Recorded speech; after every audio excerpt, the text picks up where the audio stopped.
हमने वीडियो के डिस्क्रिप्शन में एक लिंक दे रखा है जिस पे आप क्लिक करोगे तो आप सभी के सामने इसकी जो ऑफिशियल वेबसाइट है सेम कुछ इस तरीके से आ जाएगी। तो यहाँ पर इस फॉर्म में सबसे पहले तो एप्लीकेशन टाइप के सेक्शन में आना है, new pan Indian citizen form number 49A वाला जो ऑप्शन है इसे सेलेक्ट करना है। और हम खुद का पैन कार्ड बना रहे हैं तो इसलिए इंडिविजुअल वाला जो ऑप्शन है चूज करेंगे। यहाँ पर आप सभी को टाइटल सेलेक्ट करना है, श्री, श्रीमती, कुमारी, जो भी नेम के आगे आप यूज करते हो। इसके बाद में आप सभी को अपना जो नेम है यहाँ पर फिल करना है। अब यहाँ पर कई सारे लोग इसको लेकर के कंफ्यूज हो जाते हैं, कई सारे लोगों के नेम में मिडिल नेम होता नहीं है। तो यहाँ पर अगर आपके नेम में मिडिल नेम नहीं है तो आप इसको ब्लैंक छोड़ सकते हो, या फिर आप सभी के नेम में मिडिल नेम या फिर सरनेम कुछ भी नहीं लगा है, आपका केवल एक ही नेम है जैसे कि रमेश, तो ऐसे केस में आप सभी लोग यहाँ पर लास्ट नेम या फिर सरनेम के सेक्शन में अपना जो नेम है वो फिल कर सकते हो। मैं मान सकता हूँ थोड़ा कंफ्यूजिंग आपको लग रहा होगा, इसके लिए मैंने एक स्क्रीनशॉट आपको दिखा रखा है। आपको अपना नेम किस तरीके से फिल करना है यहाँ पर आप देख सकते हो। इसके बाद में आप सभी को यहाँ पर इस कैलेंडर के ऑप्शन पे क्लिक करना है। पहले ईयर, मंथ और डेट चूज कर लेना है। अपनी गूगल की मेल आईडी फिल करना है और यहाँ पर अपना जो मोबाइल नंबर है हम फिल कर देंगे। यहाँ पर आपको टर्म एंड कंडीशंस एक्सेप्ट करने के लिए इस आइकन पे क्लिक कर देना है। आई एम नॉट रोबोट के ऑप्शन पे हम क्लिक करेंगे और सबमिट के ऑप्शन पे क्लिक करेंगे। तो इस तरीके से आप देखोगे कि हमारा एक टोकन आईडी जनरेट होकर के आ चुका है। अब आपको फॉर्म को फिल करने के लिए continue with pan application form का हमें इसी ऑप्शन पे क्लिक करना है।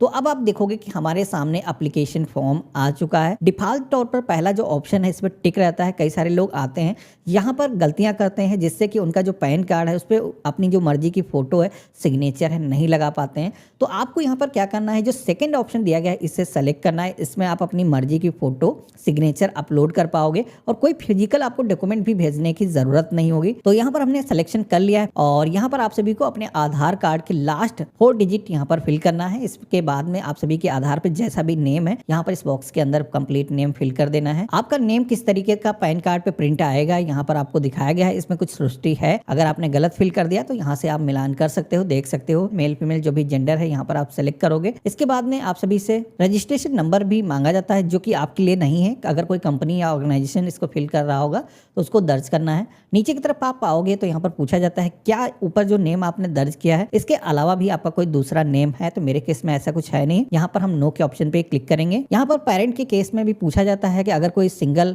पेरेंट है, जैसे कि मदर का नेम अपने पैन कार्ड पर प्रिंट चाहता है, तो यहाँ पर यस के ऑप्शन पे क्लिक करना है। तो सिंगल पेरेंट के नाम से भी आप अपना जो पैन कार्ड है वो बना सकते हो। तो मेरे केस में ये अप्लीकेबल है नहीं। यहाँ पर हम अपने फादर का जो नेम है जैसे हमने अपना नेम फिल किया था उसी तरीके से फिल करेंगे। मदर नेम के सेक्शन में भी आएंगे, यहाँ पर माता का जो नेम है कंप्लीट फिल कर देना है। और यहाँ पर आप सभी को सिलेक्शन करना है कि आप नाम किसका प्रिंट चाहते हो अपने पैन कार्ड पर। तो हम फादर का नेम चाहते हैं, इस तरह से हम सेलेक्ट करेंगे और नेक्स्ट के ऑप्शन पे क्लिक करेंगे। तो इस तरीके से आप देखोगे कि हम अब पर्सनल डिटेल्स के सेक्शन में आ चुके हैं जहां पर आप सभी को अपना सोर्स ऑफ इनकम बताना है। अब यहाँ पर अगर कोई स्टूडेंट अप्लाई कर रहा है तो उसको नो इनकम का ऑप्शन दिया गया है। इसी के साथ में अगर आपका बिजनेस है या फिर आपकी जॉब से इनकम होती है तो यहाँ पर कई सारे ऑप्शन दिए गए हैं। तो मोस्टली स्टूडेंट लाइफ में ही आप पैन कार्ड अपना बना लेते हो, तो यहाँ पर हमने नो इनकम ही सेलेक्ट किया है। एड्रेस फॉर कम्युनिकेशन के सेक्शन में आना है। आपको 2 ऑप्शन दिए गए हैं, रेसिडेंस या फिर ऑफिस। तो यहाँ पर हम अपने घर का जो पता है वही जोड़ेंगे, जिसमें कि सबसे पहले तो हाउस नंबर, जो भी बिल्डिंग का अपार्टमेंट का नेम है वो आपको यहाँ पर फिल करना है। जो भी पोस्ट ऑफिस आपका लगता है यहाँ पर आपको फिल करना है।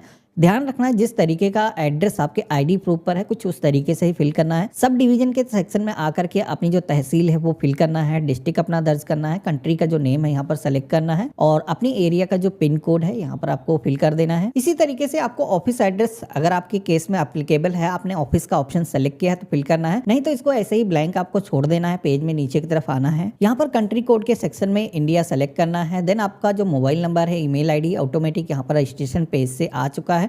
नीचे की तरफ आना है। रिप्रेजेंटेटिव एसेस का एक ऑप्शन आपको दिखाई देगा। यहाँ पर ये जो ऑप्शन है केवल उन्हीं लोगों के लिए है जिनकी जो एज है 18 साल से कम है। आपके केस में ये एप्लीकेबल है नहीं। इसको नो के ऑप्शन पे ही क्लिक रहने देना है और नेक्स्ट के ऑप्शन पे क्लिक करना है। तो इस तरीके से आप देखोगे कि हमारे सामने एक एओ कोड का जो पेज है वो आ चुका है। अब यहाँ पर सबसे पहले तो क्या करना है, जो भी डेटा अभी तक आपने फिल किया है उसको आपको सेव कर लेना है। ऊपर की तरफ आपको ऑप्शन दिया गया है, क्लिक करोगे तो आप सभी का जो डेटा है अब सुरक्षित हो चुका है। अब यहाँ पर आप सभी से एरिया कोड, एओ कोड, रेंज कोड फिल करने के लिए बोला जाता है। अब कई सारे लोगों को ये पता नहीं होता है क्योंकि हमें इसकी कभी जरूरत पड़ती नहीं है। तो यहाँ यहाँ पर आप सभी को इसकी जो डिटेल्स हैं वो फेच करने के लिए ऑप्शन दिया गया है। नीचे की तरफ आओगे तो यहाँ पर इंडियन सिटीजन के ऑप्शन पे क्लिक करोगे, अपना जो स्टेट है सेलेक्ट करोगे, अपनी सिटी का जो नाम है आप चूज करोगे। देन आपको यहाँ पर एरिया नेम भी फिल करने के लिए बोला जाता है, लेकिन मैं रिकमेंड करूंगा इसमें फिल नहीं करना है, नहीं तो कुछ केस में अगर कुछ स्पेलिंग मिस्टेक होता है तो आप सभी के सामने रिकॉर्ड फेच होकर के नहीं आते हैं। हम डायरेक्टली फेच के ऑप्शन पे क्लिक करेंगे तो आप यहाँ पर देखोगे कि हमारे सामने मल्टीपल एओ कोड शो होना स्टार्ट हो चुके हैं, जहां पर आप सभी को इस लिस्ट में से अपना जो एओ कोड है वो चूज करना है। अब एओ कोड कैसे आप चूज करोगे, तो इसमें आप सभी को देखोगे कि आपके शहर के कुछ एरियाज के जो नाम है वो लिखे गए हैं। तो आपकी जो एरिया है जिस भी सेक्शन के अंदर आती है उसके आगे जो टिक करने का ऑप्शन दिया गया है उस ऑप्शन पे आपको टिक कर लेना है। और अब आप देखोगे कि हमारा एओ कोड, एरिया कोड, ये सारी चीजें ऑटोमेटिक यहाँ पर सेलेक्ट होकर के आ चुकी हैं। अब यहाँ पर फॉर्म में नीचे की तरफ आना है, नेक्स्ट के ऑप्शन पे क्लिक करना है। तो इस तरीके से देखोगे कि अब हम डॉक्यूमेंट्स पेज पर आ चुके हैं। सबसे पहले प्रूफ ऑफ आइडेंटिटी के सेक्शन में आना है। यहाँ पर आप सभी को एक अपना कोई आइडेंटिटी प्रूफ देना होगा, जिसमें कि आप अपना वोटर ID कार्ड दे सकते हो, ड्राइविंग लाइसेंस दे सकते हो, पासपोर्ट, राशन कार्ड अगर उसमें फोटो लगी हुई है, तो ये सारे ऑप्शन यहाँ पर दिए गए हैं, जिनमें से कोई एक ID प्रूफ आप दे सकते हो। अब जैसे कि मेरे पास में केवल आधार ही मौजूद है तो हम यहाँ पर आधार का जो ऑप्शन है वो सेलेक्ट करेंगे। एड्रेस प्रूफ में भी आधार लग जाता है, वैसे तो कई सारे यूटिलिटी बिल के ऑप्शन दिए गए हैं। आप अपना voter ID card, driving licence भी यहाँ पर एड्रेस प्रूफ में दे सकते हो।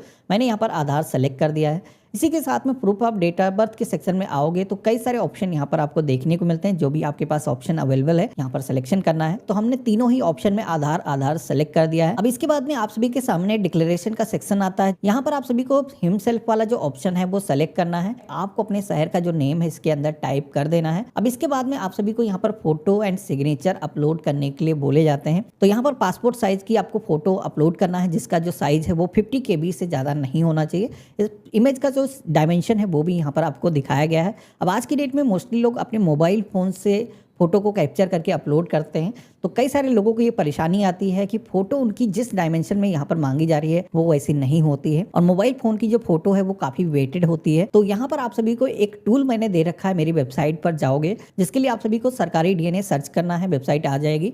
और जैसे सर्च करोगे तो यहाँ पर आप सभी को pan card photo signature resizer वाला जो ऑप्शन दिखेगा, इस पर अगर आप क्लिक करोगे तो यहाँ पर आप देखोगे कि हमने एक टूल दे रखा है जिसमें आप अपनी जो फोटो है यहाँ पर चूज फाइल के सेक्शन में आकर के सेलेक्ट करना है। यहाँ पर आप देखोगे कि डायमेंशन पहले से ही इसके अंदर फिल है। आप गेट फोटो के ऑप्शन पे क्लिक करोगे तो यहाँ पर आप देखोगे कि आपकी जो फोटो है वो रिसाइज होकर के डाउनलोड हो चुकी है। आप यहाँ पर अपलोड के ऑप्शन में आओगे, ओपन करोगे और अपलोड के ऑप्शन पे क्लिक करोगे तो यहाँ पर आप देखोगे कि ये जो फोटो है परफेक्टली यहाँ पर अपलोड हो चुकी है।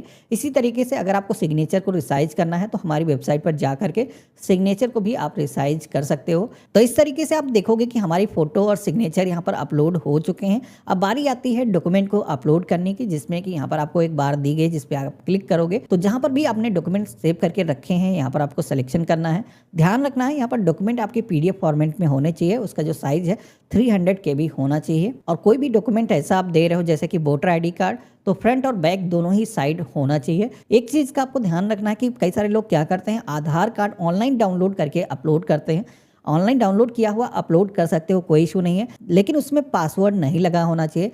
जब आप ऑनलाइन आधार डाउनलोड करते हो तो उसके अंदर एक पासवर्ड सेट होता है। सबसे पहले तो उसकी एक दूसरी फाइल सेव करना जिसमें कि पासवर्ड ना लगा हो, वो आपको यहाँ पर अपलोड करना है। तो इस तरीके से आप देखोगे कि हमने अपने डॉक्यूमेंट भी सक्सेसफुली यहाँ पर अपलोड कर दिए हैं।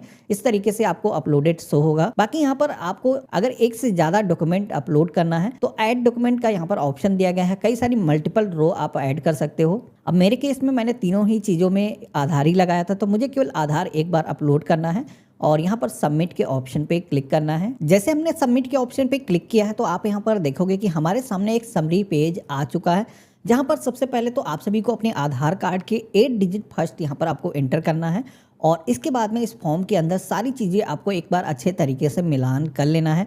कोई भी चीज़ अगर आपको सही नहीं दिखती है, उसमें चेंजेस आपको करना है, तो अभी भी आपको नीचे की तरफ आओगे तो एडिट करने का ऑप्शन मिल जाएगा। आप कोई भी इंफॉर्मेशन अभी चेंज कर सकते हो। जैसे कि मेरे केस में सारी चीज़ें सही हैं, डॉक्यूमेंट भी यहाँ पर अपलोड दिखा रहा है। तो अब हम यहाँ पर आगे बढ़ने के लिए प्रोसीड की टैब पे क्लिक करेंगे। यहाँ पर आप सभी को ऑनलाइन फीस पेमेंट करने के लिए बोला जाएगा, जो कि आप पेटीएम या बिलडेस्क कोई भी एक चूज करके ऑनलाइन पेमेंट कर सकते हो। तो हमने यहाँ पर एक पेमेंट गेटवे का सिलेक्शन किया है। पैन कार्ड को बनाने के लिए 106 रुपीज 90 पैसे का पेमेंट आपको करना होता है। आई एग्री के ऑप्शन पे क्लिक करेंगे, प्रोसीड टू पेमेंट के ऑप्शन पे क्लिक करेंगे, पे कंफर्म के ऑप्शन पे क्लिक करेंगे। तो अब आप देखोगे कि यहाँ पर हमारे सामने पेमेंट गेटवे आ चुका है। तो जो भी मोड से आप पेमेंट करना चाहते हो आपको सिलेक्शन करना है। मैंने जैसे कि क्यूआर कोड के जरिए पेमेंट यहाँ पर स्कैन करके अपने फोन से कर दिया है। तो यहाँ पर ये जो पेमेंट है आप देखोगे सक्सेसफुली हो चुका है। कुछ इस तरीके से आपकी ट्रांजेक्शन आईडी जनरेट होकर के आ जाएगी। आपको कंटिन्यू के ऑप्शन पे क्लिक करना है। यहाँ पर अभी भी आपको इस फॉर्म में कुछ स्टेप करने होंगे, क्योंकि यहाँ पर हम डिजिटल तरीके से अपनी केवाईसी करने वाले हैं। हमें कोई फिजिकल डॉक्यूमेंट भेजने की जरूरत ना हो। हम यहाँ पर आई एग्री के ऑप्शन पे क्लिक करेंगे, ऑथेंटिकेट के ऑप्शन पे क्लिक करेंगे और यहाँ पर ओटीपी ऑथेंटिकेशन के ऑप्शन पे क्लिक करेंगे। तो हमारे मोबाइल फोन पर एक ओटीपी आएगा, वो ओटीपी हम यहाँ पर दर्ज करेंगे, सबमिट के ऑप्शन पे क्लिक करेंगे और यहाँ पर कंटिन्यू विद ई साइन के ऑप्शन पे क्लिक करेंगे। तो अब आप देखोगे कि हमारे सामने ई साइन का जो पोर्टल है प्रोटीन, उस पर हम आ चुके हैं। आई हेयर बाय के ऑप्शन पे क्लिक करेंगे, अपना जो 12 डिजिट का आधार नंबर है वो दर्ज करेंगे, सेंड ओटीपी के ऑप्शन पे क्लिक करना है। तो यहाँ पर हमारे मोबाइल फोन पर जो भी आधार कार्ड से हमारा लिंक है उस पर ओटीपी जा चुका है, यहाँ पर फिल कर देना है और वेरीफाई ओटीपी के ऑप्शन पे क्लिक करना है। तो इस तरीके से आप देखोगे कि जैसे आपका वेरिफिकेशन हो जाएगा, आप सभी के सामने कुछ इस तरीके का एक पेज आएगा जहाँ पर आपको पासवर्ड इंटर करने के लिए बोला जाएगा। अब यहाँ पर ये जो पासवर्ड है इसमें आप सभी को अपनी जो डेट ऑफ बर्थ है वही आपको डालना है विदाउट एनी सिंबल के। एग्जाम्पल मैंने आपको दिखा रखा है, जैसे आप फिल करोगे तो यहाँ पर आप देखोगे कि आपका जो एप्लीकेशन फॉर्म है उसकी जो पावती स्लिप है वो आपको यहाँ पर डाउनलोड होकर के मिल चुकी है।